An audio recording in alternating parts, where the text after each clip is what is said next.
talks. Just how bad is it this time, and can the tension be contained? This is Inside Story.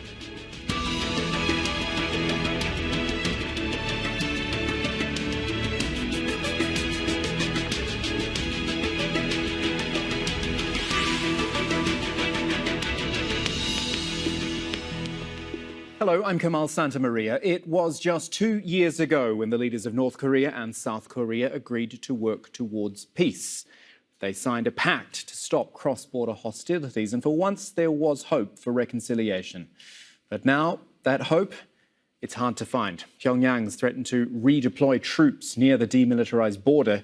It also destroyed a liaison office meant to facilitate dialogue because, it says, South Korea allowed North Korean defectors to drop anti-government leaflets into its territory. The government in Seoul denies that and says it will no longer tolerate North Korea's behaviour. At the moment, it's a lot of words, but could words turn into actions? More with our panel in a moment after this report from Rob McBride in Paju, South Korea.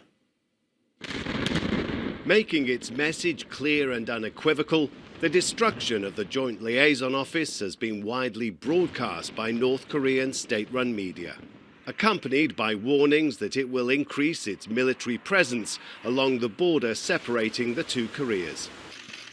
Guard posts that had been removed to de-escalate tensions will now be restored, while military exercises on the northern side of the border will be resumed, bringing this unusually strong response from the south.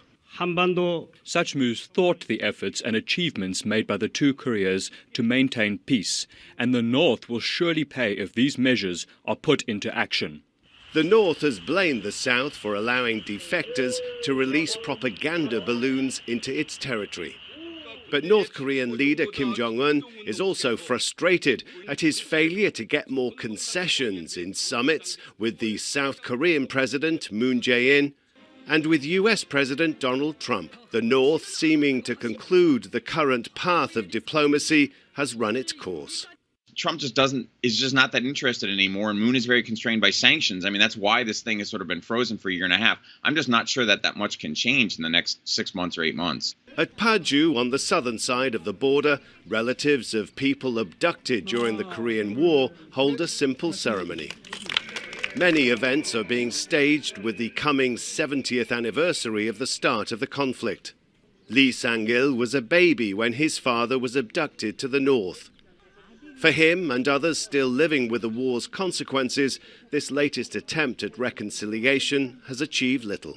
Kim Jong-un wouldn't recognize this issue even exists, and the South Korean administration couldn't put the issue on the table during the summit in any case. This section of the border is where rail and road links were meant to be connected if the current initiative had been a success. It was planned that Paju would become one of the main crossing points between North and South in what would be a new era of peaceful coexistence on the peninsula. They are hopes that, for the time being at least, seem dashed once more.